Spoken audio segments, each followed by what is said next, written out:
It's now coming up to 32 minutes past 8, and in the studio is Howard Elias. Good morning. Good morning. Good morning. Okay, so we are going to be talking about one film today, and that is Wind River. Wind River. A chilly thriller. Yes, very chilly. Yeah. Okay, so, yeah. Last week I reviewed two German films that I thought were worth watching because I said, if only, if you need a reason to watch these films, I said because they deal with two groups of people that we really don't know too much about. Their stories are underrepresented on film. And Wind River is another such film that I'd say watch it just for the only reason that it's about Native Americans, but you should also watch it because it's a well-crafted film. So there's two reasons to watch the film. So the story about Wind River, it stars Jeremy Renner from Arrival, and I forget, he's one of those superheroes, which I never... I'm not a superhero. Oh, one of them. Yeah, one of them. I don't know. So, okay, never mind. I don't know which Move one. along. Yeah. I'm going to go see Thor in a couple of days. So, and I haven't seen the other Thor film, so this will be interesting. But yeah, I'm not into these superhero films. So he plays one of the superhero films, but he was also in the film Arrival, which came out last year, and one of my favorite films from last year. So he plays this fellow by the name of Corey Lambert, and he is a tracker with the U.S. Fish and Wildlife Service in Wyoming. Have you ever been to Wyoming? No, I haven't. I actually went a couple of years ago. I was visiting friends in South Dakota, and Wyoming is next door. So we drove to Wyoming one day to, I forget why, but it was absolutely beautiful, but like open, really open. Yes, country. Yeah, amazing. But beautiful place. So now you can imagine it in the winter. Yeah, I don't want Covered in snow. I don't want to for this imagine it film. in the winter. It is, yeah, you see in this film, it is cold. So his job, anyhow, Lambert's job is to ensure that the farmer's livestock isn't gobbled up by the local predators that live in the nearby forests and mountains. And at the film's outset, we find him in full winter camouflage garb, focusing his high-powered rifle on a wolf that has lustful eyes on a flock of tasty sheep. Mm-hmm. And that bit of symbolism becomes quite obvious in the next scene or a few minutes later, when Lambert is called out to the nearby Wind River Reservation. So there's where the title of the film comes from. It's Wind River Indian Reservation. Do we still call it Indian Reservation, though? I'm not sure. Well, apparently in the film they do, and I thought, really? Why do we call it Indian Reservation? Why don't we call it Native American Reservation? Mm-hmm. But anyhow, let's call it Wind River Reservation. So he's been called out there to hunt down a mountain lion that's been attacking their cattle.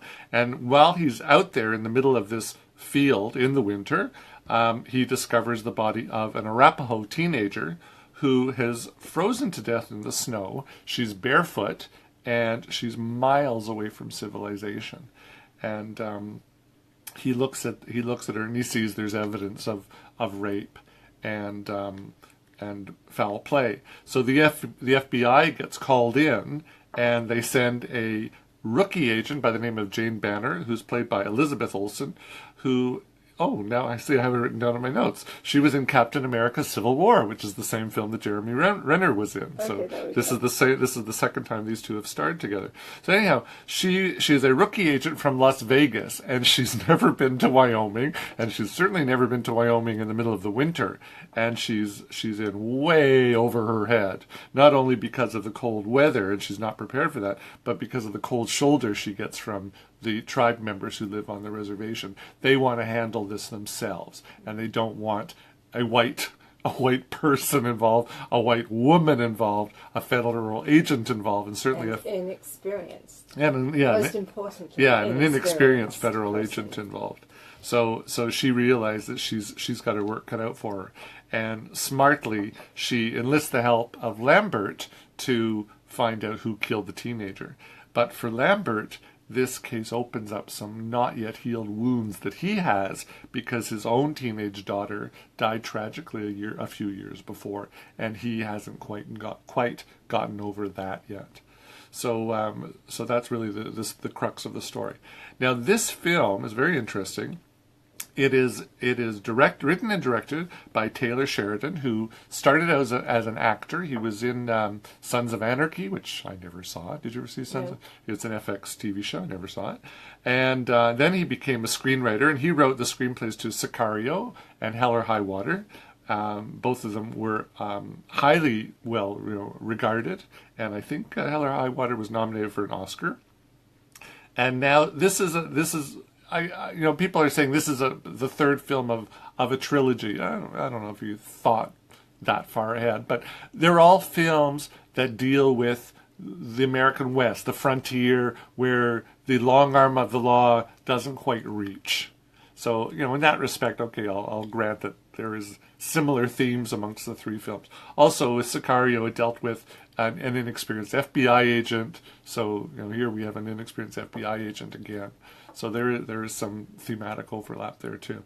But this is the first time he's directing one of these films. It's not his first time in the director's chair. He did do a small film a few years earlier, but this is certainly the biggest film he's ever done. And when the film played at the Cannes Film Festival last May, it got an 8-minute standing ovation. Very impressive.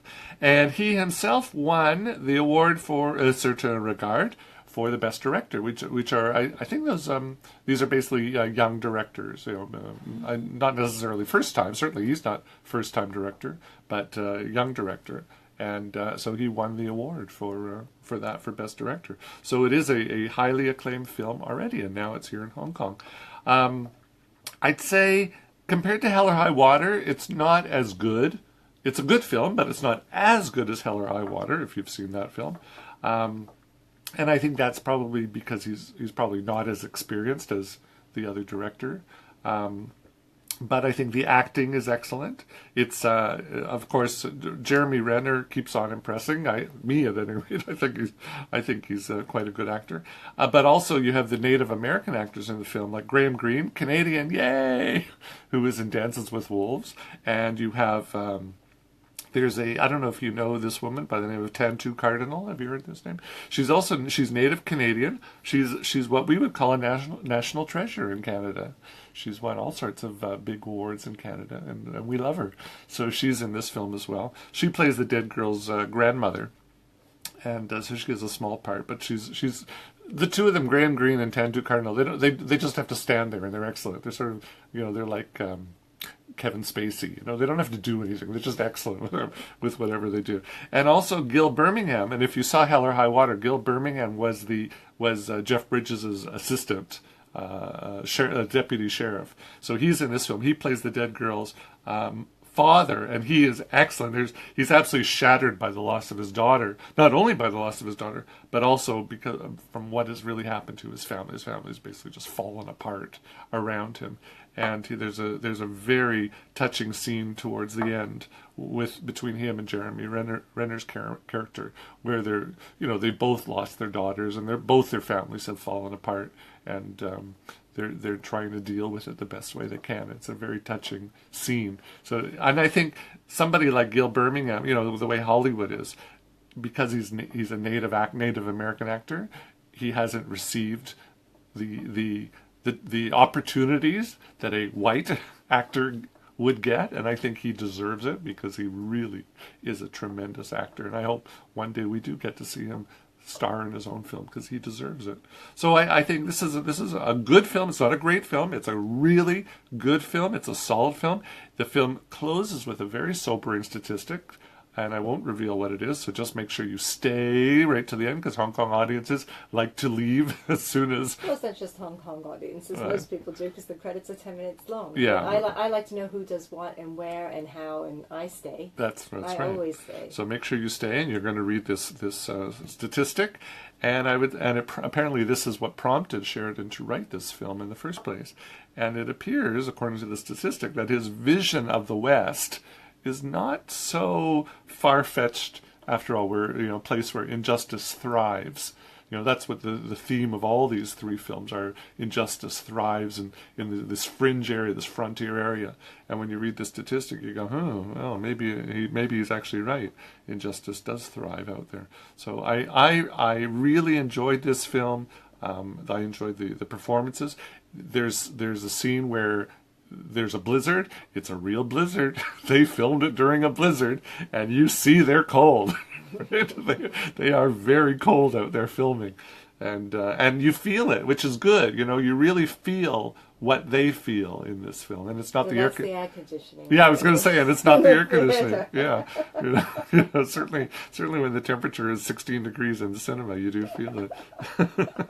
But it evokes, to me, it evokes the characters' loneliness and the emptiness in their lives. You know, the hole in their hearts, and I thought that was very well done. You know, so for a young director to capture that, I think he's quite a talented director.